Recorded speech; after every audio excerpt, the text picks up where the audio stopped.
Então, ok, pessoal, mais uma vez eu espero que esteja tudo bem com vocês. Vamos tratar hoje de ideia geométrica de tangente. Certo, vamos lá. Bem, vamos fazer aqui uma revisão da seno e cosseno, né? A nossa função seno, ela se localiza aqui no eixo y, certo? Assim como a função cosseno, ela se localiza no eixo x, tá certo? Bem, a função tangente, ela é localizada aqui em um eixo que fica paralelo ao eixo y, ou seja, paralelo ao eixo dos senos, certo?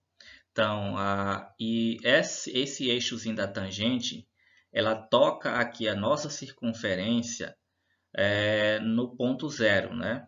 Aqui no arco zero.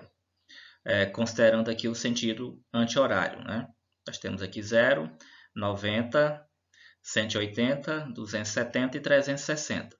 Então, o nosso eixo da tangente, ela vai tocar a nossa circunferência nesse ponto aqui. Tranquilo, pessoal? Então, vamos lá. Nós temos aqui duas relaçõezinhas importantes, né? A primeira é que o seno ao quadrado de alfa mais o cosseno ao quadrado de alfa é igual a 1. Essa daqui, pessoal, é uma aplicação do Teorema de Pitágoras na circunferência trigonométrica, né? Porque se nós observarmos aqui, né? A nossa circunferência, ela tem raio 1. A distância do centro a qualquer um dos pontos aqui da nossa circunferência, né? É raio 1. A distância é 1. Então, imagine esse triângulo aqui, ó. Se você considerar esse cateto aqui, que é projetado no eixo y, portanto é o seno, né? Aqui é um dos catetos, certo? E se você considerar esse outro cateto aqui, que vai ser projetado aqui no eixo x, que é o eixo dos cossenos, então você vai ter aqui, ó, a hipotenusa, né? Esse raio aqui, raio 1, ele vai ser a hipotenusa, certo? Que é igual a 1. Então, daí a gente tem uma aplicação do Teorema de Pitágoras, né? O quadrado dos catetos é igual ao quadrado da hipotenusa, certo? Porque 1 ao quadrado aqui vai ser igual a 1. Tá tranquilo, pessoal? Então, vamos lá. Uma outra relação importante é que a tangente de um arco alfa, de um ângulo alfa, ela é sempre igual à divisão do seno desse mesmo arco ou ângulo pela divisão do cosseno desse mesmo arco ou ângulo, dependendo da unidade de medida que nós estivermos considerando, né? Geralmente, os ângulos eles são dados em graus, né? Se a gente estiver falando em ângulos, e se for arcos, geralmente é dado em pi radianos, né? Então, por isso é que eu estou falando, ou tanto faz ser ângulos ou arcos. Certo, pessoal? Então, memorizem aí, né? Ou fixem, no caso, melhor, essas duas relaçõezinhas, que elas são bastante importantes. Vamos lá, vamos analisar agora o sinal da tangente nos quadrantes, né? Bem, a gente já sabe, na última relação que eu passei para vocês, no slide anterior, que a tangente ela é uma divisão do seno pelo cosseno, certo? Então, ó, vamos lá, analisar aqui quadrante por quadrante. Então, se no primeiro quadrante aqui eu tenho um seno positivo e tenho um cosseno positivo, portanto, eu vou ter uma tangente positiva, né? Porque a divisão de um positivo por um positivo vai dar o quê? Positivo, certo? Vamos lá. Vamos analisar o segundo quadrante. Se eu dividir aqui, ó, um positivo por um negativo, eu vou ter o quê? Um valor negativo. Portanto, a tangente no segundo quadrante ela é negativa, certo? Vamos aqui para o terceiro quadrante. Ó.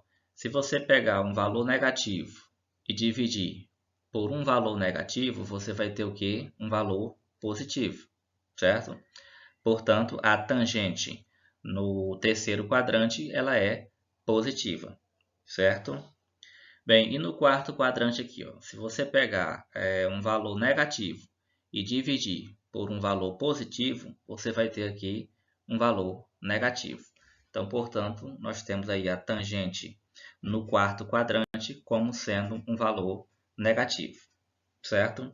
Então, resumindo, a nossa tangente ela é positiva no primeiro e no terceiro quadrante, certo?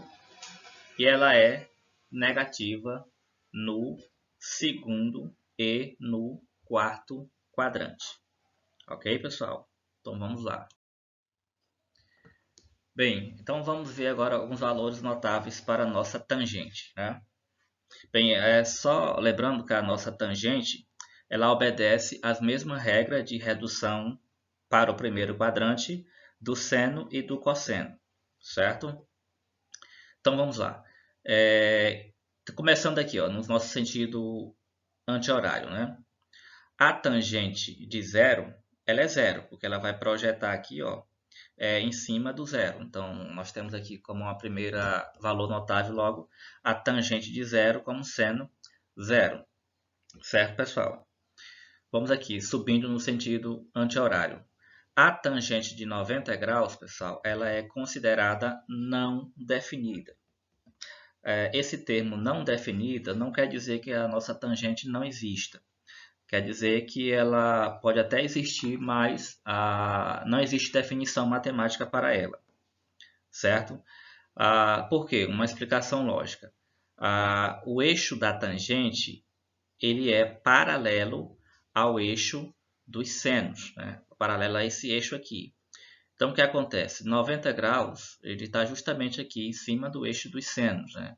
Portanto, aqui, nesse caso, não existe uma redução para o primeiro quadrante para que você localize uma função tangente para 90 graus. Tranquilo? Por isso a gente define que não é definida, certo?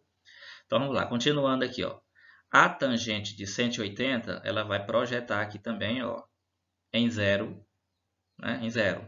Portanto, a tangente de 180 também é zero, certo?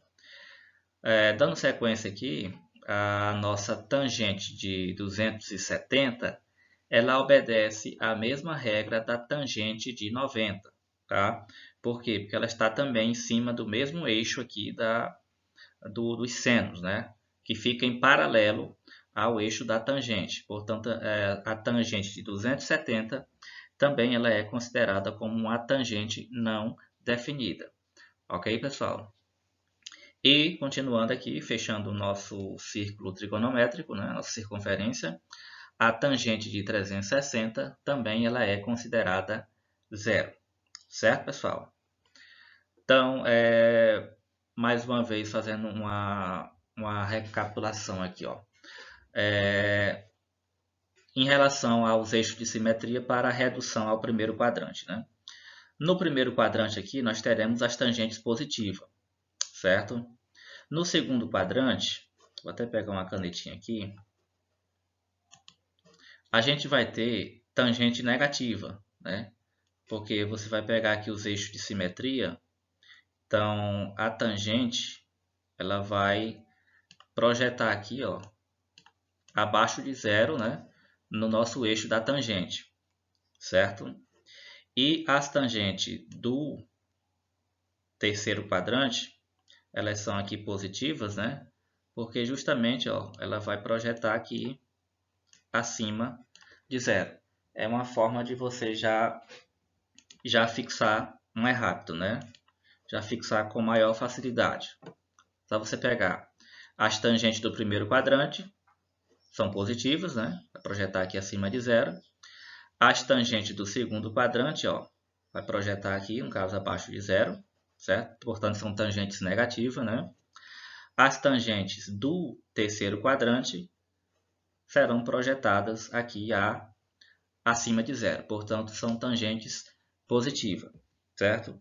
E recapitulando mais uma vez, tangente de 90 graus ou tangente de π sobre 2, tangente de 270 ou tangente de 3π sobre 2 são consideradas tangentes não definidas, né?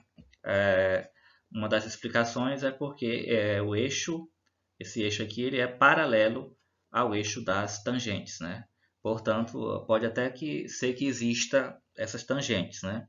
Mas elas não são definidas, né? Por enquanto não foram ainda definidas. Certo, pessoal? Então, mais uma vez, obrigado pela atenção e até uma próxima oportunidade.